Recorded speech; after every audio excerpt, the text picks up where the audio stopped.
Chers téléspectateurs, je vous salue. Dans la suite de nos leçons à l'école du leadership, nous vous proposons aujourd'hui une leçon intitulée « La gestion des priorités ». Il est important de pouvoir établir un équilibre dans nos vies. Beaucoup d'entre nous confondent priorité et urgence. En effet, il y a dans nos vies ce que nous appelons des urgences, en sachant qu'une urgence n'est pas forcément une priorité. Deux fois, l'urgence peut être une priorité, mais deux fois, l'urgence ne peut pas être une priorité. Deux fois, ce qui est urgent pour moi n'est pas urgent pour l'autre. Et beaucoup d'entre nous passent le clair de lune de leur vie à gérer ce qui est urgence des autres, au lieu que ce soit les urgences qui sont les leurs. Il y a des choses qui sont importantes, mais parfois les choses importantes ne sont pas urgentes, moins encore prioritaires. Deux fois, les choses importantes peuvent être prioritaires. Alors, voyez, la vie est faite d'équilibre. Les hommes de science disent qu'il y a le plus et le moins pour faire ce qu'on appelle l'équilibre. C'est pour cela que nous pouvons constater qu'il y a un jour et il y a une nuit. Il y a le soleil et il y a la lune. Il y a l'homme et il y a la femme. Il y a un enfant et il y a une grande personne. Il y a le désert, il y a la forêt. Il y a la saison de pluie, il y a la saison sèche. Il y a le oui, il y a le non. Donc, tout est équilibre. Tout est équilibre. Même dans l'espace, dans le règne animal, tout est équilibré. Alors, souvent, beaucoup d'entre nous manquent d'équilibre. Et vous savez, cette leçon doit simplement avoir un but spécifique. C'est de vous dire, gérez-vous. Parfois, vous n'arrivez plus à vous gérer. Et les autres s'introduisent en vous et dans vos vies. Qu'est-ce qui se passe quand on n'est pas équilibré? Il y a 4 choses qui se produisent quand on n'est pas équilibré. La première chose qui se produit quand on est déséquilibré, c'est la frustration. Vous êtes souvent frustré, pour rien vous emporter, pour rien vous énerver, ça cache un déséquilibre dans votre vie de leader. Quand un leader est tout le temps frustré et qu'il vous dit « je suis frustré », ça veut dire qu'il y a un déséquilibre dans sa vie. La deuxième chose, ou le deuxième symptôme du déséquilibre dans la vie d'un leader, c'est la fatigue. Quand il est constamment fatigué, pour un rien, il vous dit « je suis fatigué ». Moi, je suis fatigué. D'ailleurs, je suis fatigué. Ça cache un déséquilibre dans son leadership. Troisième symptôme du déséquilibre, c'est le stress. Il n'arrive pas à se concentrer. Il n'a pas la quiétude. Il n'a pas la maîtrise de soi. Il est tout le temps stressé. Il panique. Ce sont des signes qui montrent qu'il y a un déséquilibre dans la vie de ce leader. Et le quatrième symptôme, c'est les regrets. Quand un leader parle un peu, il dit « je regrette, je regrette, je regrette », cela cache aussi un déséquilibre dans sa vie. Alors, si nous voulons avoir un équilibre, nous devons donc contrôler 5 domaines de nos vies. Et c'est pour ça que nous disons « gérez-vous ». Le premier domaine, c'est donc que vous devez veiller à avoir un équilibre mental. Qu'est-ce que vous utilisez comme nourriture pour votre cerveau? Est-ce que vous lisez régulièrement? Est-ce que vous apprenez régulièrement? Est-ce que vous êtes un homme de culture? Comment vous nourrissez votre cerveau? C'est le premier domaine sur lequel vous devez veiller pour avoir un équilibre et pour arriver à ce que nous appelons la gestion des priorités. Le deuxième domaine sur lequel nous devons avoir un équilibre, c'est le domaine physique. Est-ce que de temps en temps nous faisons du sport, de la marche? Est-ce que nous nous reposons? Est-ce que nous tenons compte des aspects physiques de notre bien-être? Beaucoup de personnes dans le leadership oublient de prendre en compte les soins sur le plan physique. Et cela affecte votre leadership. Et cela vous rend déséquilibré. Vous devez faire attention et contrôler cet aspect de votre vie. C'est très important d'avoir un équilibre physique. Troisièmement, nous devons avoir un équilibre spirituel. Chers amis, il y a un vide au fond de l'homme que seul Dieu peut combler. Un homme qui ne connaît pas Dieu, il est pire qu'un animal. Et nous devons veiller sur l'aspect spirituel. Ce n'est pas de vous engager à un fanatisme, mais c'est de reconnaître que sans Dieu, on ne peut rien faire. Et on ne peut pas se passer de Dieu. Le quatrième domaine sur lequel nous devons veiller pour avoir aussi un équilibre, c'est le domaine émotionnel. Vous êtes un leader, mais vous êtes aussi créé comme un homme qui doit veiller sur son équilibre émotionnel, c'est-à-dire sur l'aspect romantisme. Ne vous considérez pas comme le super-homme dans votre maison. Soyez capable aussi de dire votre amour à votre femme. Soyez capable aussi de montrer que, au-delà du fait que vous êtes le grand homme leader, vous êtes aussi le petit bébé aimant et aimable. Et ce domaine-là peut vous créer des surprises quand on est déséquilibré sur le plan émotionnel. Enfin, l'équilibre social. On a besoin d'un minimum. De là où on abrite, de là où on est logé, de ce qu'on mange. Il y a un minimum nécessaire pour votre équilibre dans votre leadership. Donc, si vous veillez sur les 5 dimensions, le mental, le physique, le spirituel, l'émotionnel et le social, alors vous pouvez donc commencer à expérimenter l'équilibre dans votre vie de leadership. Quels sont les moyens pour permettre d'équilibrer notre vie? La première des choses, nous devons contrôler notre temps. Les amis, le temps perdu ne se rattrape jamais. Utilisez minutieusement votre agenda. Gérez votre temps. Quand vous perdez une journée, ce n'est pas un jour que vous avez perdu, mais c'est 24 heures que vous avez perdu. Multipliez-le par 60 minutes, multipliez-le par 60 secondes. Et c'est une partie de votre vie. Si vous devez vivre 15 ans et que vous avez perdu une année ou 2 ans ou 3 ans, vous ne pouvez jamais rattraper. Vous ne pouvez qu'utiliser le reste de votre vie pour rattraper ce qui doit être fait. Donc, contrôlez votre temps. Ne vous laissez pas aller dans des choses, dans les imprévus, dans les non planifiés. Deuxièmement, déterminez vos priorités. Vos priorités à vous. Votre vie ne peut pas être une vie d'urgence. Tout le monde accourt vers vous et tout le monde voudrait que vous gériez leur vie comme si c'était vos priorités à vous. Chers amis, il n'y a qu'au pavillon des urgences qu'on peut accepter toutes sortes d'urgences. Mais dans votre vie, il y a des priorités qui sont vos priorités et il y a des priorités qui ne sont pas vos priorités. Vous devez les discerner. Et mettez un accent sur les options que vous devez pratiquer pour être capable de dire ça, ce n'est pas ma priorité. C'est important, peut-être que je peux participer, mais ce n'est pas une priorité. Une priorité, c'est quelque chose qui prend de mon attention tout de suite, de mes équipements, de mes investissements, tout de suite.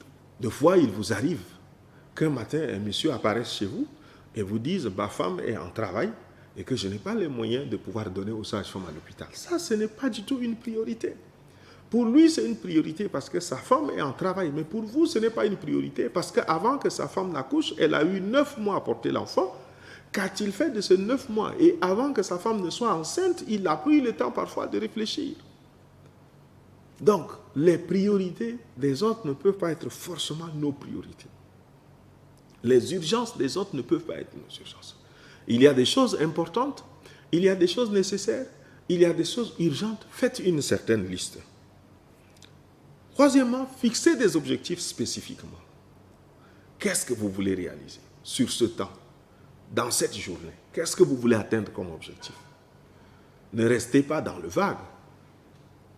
Donnez une petite liste chaque matin. Et à la fin, évaluez votre journée pour vous rendre compte si vous avez atteint les objectifs. Planifiez scrupuleusement. Vous êtes en route vers Farsha, vous revenez, vous n'avez pas atteint Farsha, vous revenez vers Gassi, vous n'avez pas atteint Gassi, vous revenez vers Djiguel, vous n'avez pas atteint Djiguel. Vous allez finir la journée épuisé et vous n'avez rien fait en fin de compte. La gestion des priorités, gérez-vous s'il vous plaît. Et établissez des limites. Ce que vous devez accepter et ce que vous ne devez pas accepter. Et si vous avez établi des limites, vous devez aussi pratiquer vos options. J'ai décidé de ne pas faire ça, je ne le ferai pas. J'ai décidé de faire ça, je le ferai. Soyez conséquents avec vous-même. La loyauté, l'intégrité avec vous-même et avec vos objectifs. Un autre dernier élément, c'est de prendre soin de votre santé. Deux fois aller faire un bilan. Deux fois chercher à comprendre. Ne tombez pas dans l'automédication. Ça, ce n'est pas du tout pour un leader. Un leader va chercher à savoir qu'est-ce qui ne va pas à tel ou à tel niveau de mon corps pour trouver les solutions. Pour équilibrer toujours votre vie, entretenez votre famille et vos relations. Si la famille est déstabilisée, vous serez déséquilibré. Donc, entretenez, prenez soin de la famille. Ayez le temps d'écouter la famille. Ayez le temps de faire plaisir à votre famille. Deuxièmement, trouvez du temps pour vous-même. Pour faire une petite sieste, pour faire un petit repos, pour aller vous coiffer, pour aller peut-être à une séance de massage, pour aller à une séance de sport, pour aller à une séance de pédicure. Trouvez du temps pour vous-même. Faites vos plaisirs. Ça contribue à votre vie d'équilibre. Laissez le travail au travail. Très souvent, nous avons la mauvaise habitude, la manie de ramener le travail à la maison. Mais laissons, et c'est important, travaillons à cela. Travaillons à cela. Laissez le travail au travail. Avoir un peu du temps pour ses enfants, un peu du temps à la maison pour sa famille, un peu du temps pour lui-même. Et pratiquez vos options. Une des choses que vous devez noter, c'est qu'on doit travailler intelligemment, mais pas durement. Beaucoup de leaders travaillent durement. Ce n'est pas une question de force, c'est une question d'intelligence aujourd'hui. Cette phase de la robotisation est passée. Nous sommes dans une phase où c'est l'intelligence émotionnelle, c'est le coefficient intellectuel, le coefficient émotionnel qui travaille. Donc, travaillez intelligemment et non durement. Ce n'est pas 10 heures de travail, mais parfois c'est 2 heures avec une grande productivité. Nous aurons une leçon sur la productivité. Et sachez à quel moment vous pouvez demander de l'aide. Vous ne pouvez pas tout faire. Vous avez besoin des autres. Donc, à quel moment vous avez besoin de l'aide? C'est important de savoir demander de l'aide. Alors, très souvent, on écoute les gens dire « Je suis occupé, je suis très occupé ». Est-ce que vous êtes réellement occupé? Qu'est-ce qui vous occupe? Les priorités, les urgences, des vraies priorités, vos urgences à vous, vos priorités à vous, ou bien les urgences des autres? Est-ce que vous avez une vie équilibrée? Une vie déséquilibrée, c'est une vie remplie des urgences des autres, dans laquelle vous n'avez aucun contrôle. Et vous sacrifiez votre vie, vous sacrifiez votre famille. Sacrifier sa vie en travaillant intelligent, mais en ayant une influence sur la vie des autres, c'est quelque chose. Mais sacrifier sa vie à gérer que les urgences des autres qui devraient être gérées par eux-mêmes, comment fait-il qu'en 9 mois, le monsieur n'a pas été capable d'apprêter la layette de son enfant ou de sa femme qui doit accoucher, et puis c'est vous, le matin de l'accouchement, qui devrez régler un problème qui devait être réglé depuis 9 mois. Soyons réalistes, soyons équilibrés. Et deux fois, nous nous applaudissons tellement parce que nous ne sommes pas équilibrés. Alors, M. Denis Watley a dit, le temps est un employeur d'opportunités égales. Que vous soyez pauvre ou riche, vous avez 24 heures. Maintenant, c'est comment vous valorisez votre temps. Chaque humain a exactement le même nombre d'heures et de minutes par jour. Et dans notre vie, nous devons avoir 8 domaines sur lesquels nous devons nous noter et sur lesquels nous devons veiller pour voir est-ce que nous sommes réellement des personnes équilibrées. Ces 8 domaines, je peux donc vous montrer à travers cette roue. Alors, vous avez votre carrière ou vos affaires, si vous êtes un homme d'affaires. Si vous devez vous donner une note sur 10, quelle est la note que vous donnez? Est-ce que vous êtes satisfait de votre carrière? Deuxième domaine, vos finances, votre salaire, vos chiffres d'affaires. Si vous devez vous donner une note, quelle est la note sur 10 que vous devez vous donner? Notez cela et vous allez vous évaluer. Le troisième domaine, c'est votre santé. Si vous devez noter votre santé, est-ce que vous êtes satisfait de votre santé? Quelle est la note que vous devez vous donner sur 10? Le quatrième domaine, c'est la famille et les amis. Vos relations avec les amis, est-ce que c'est des bonnes relations? C'est des relations qui vous épanouissent? C'est des relations qui vous frustrent? C'est des relations qui vous amènent à faire ce que vous ne voulez pas? Quelle est la note que vous devez donner par rapport à la relation entre vous et vos amis et la famille? Votre vie émotionnelle, votre vie de romance, est-ce que vous êtes satisfait de votre mariage? Quelle est la note que vous devez vous donner? Est-ce que vous êtes satisfait de votre femme? Est-ce que vous êtes satisfait de votre mari? Quelle note vous devez donner? Il y a un autre domaine de votre vie, c'est la croissance, le développement personnel. Est-ce que vous êtes satisfait de votre croissance professionnelle?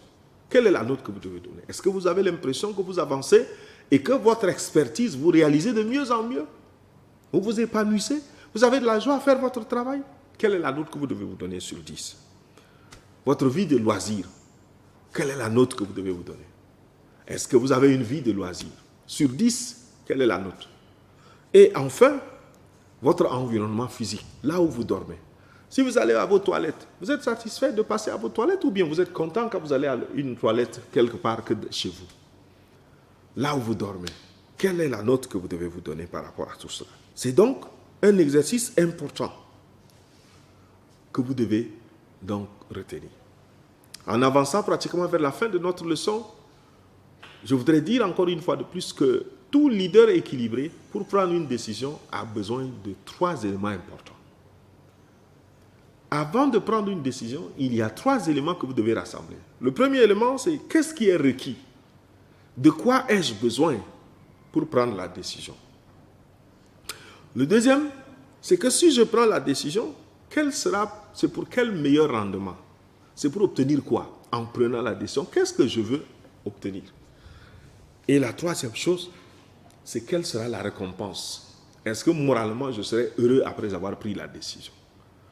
Souvent, on prend des décisions sans avoir examiné les requis, sans avoir envisagé le rendement, et à la fin, on n'a pas de récompense morale. On est triste. Alors, notez qu'il y a toujours 3 domaines à gérer. Il faut gérer son temps, il faut gérer ses priorités, et il faut gérer son énergie. Gérez votre temps. Quelle heure vous avez consacré à quoi? Telle activité, c'est combien de temps que ça doit prendre? Gérez vos priorités. Quelles sont vos priorités? Je vais faire quoi aujourd'hui en priorité? Qu'est-ce qui est priorité? Qu'est-ce qui est nécessaire mais qui n'est pas prioritaire? Il y a des choses importantes mais que je peux faire en un autre temps qu'aujourd'hui. Donc, quelles sont mes priorités? Gérer son temps, gérer ses priorités et gérer son énergie. À quel moment je bouge, à quel moment je m'assieds. Ça aussi, ça suit la leçon du courage. Alors, en fin de compte, si vous devrez prendre une semaine, le standard d'une évaluation en leadership, c'est de dire, dans une semaine, nous avons 168 heures.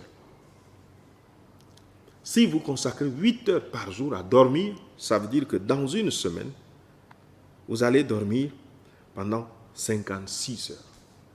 Sur les 168 heures, 56 heures peuvent être consacrées au sommeil, au repos. Si vous travaillez et que vous avez un contrat, 40 heures de travail, pas 40 heures de présence, mais 40 heures de travail. Sur les 156. Et il a été aussi établi que vous pouvez consacrer environ 35 heures pour manger, pour vous laver, pour laver vos habits et pour faire des visites ou les voyages.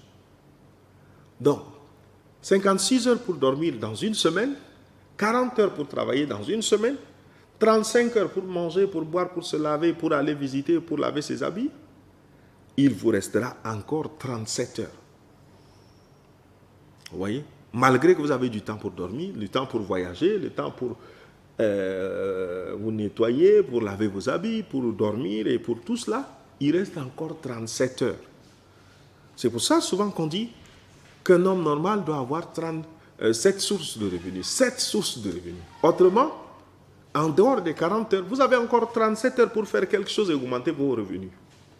Donc, vous voyez comment la gestion des priorités nous permet de dégager cela. Il y a des gens qui ne font que dans toute une semaine, n'ont même pas du temps pour dormir, n'ont pas du temps pour manger, n'ont pas du temps pour faire des visites, et n'ont pas du temps pour faire autre chose pour augmenter leur capacité de revenus, leur source de revenus. C'est dramatique quand on n'observe pas la gestion des priorités. Quelles sont vos priorités? Dans votre vie, faites la liste des choses importantes, des choses urgentes, des choses nécessaires, des choses non nécessaires. Et chaque jour, consacrez un petit temps pour vous évaluer. Soyez équilibrés. Contrôlez un certain nombre de domaines dans votre vie. Nourrissez votre intellect. Nourrissez et prenez soin de votre physique. Oui, vous avez besoin de vous coiffer. Vous avez besoin de vous nettoyer. Pensez à votre vie spirituelle. Pensez à votre vie émotionnelle. La dernière fois où vous avez eu le temps de dire « je t'aime » à votre femme, ça date de quand? Et en fin de compte aussi, pensez à votre santé. Quelle est la date à laquelle vous avez pu pour la dernière fois faire un bilan de santé? Tous ces éléments contribuent à l'équilibre d'un leader. La gestion des priorités. Tout n'est pas priorité. Il faut établir les priorités. Gérez-vous s'il vous plaît.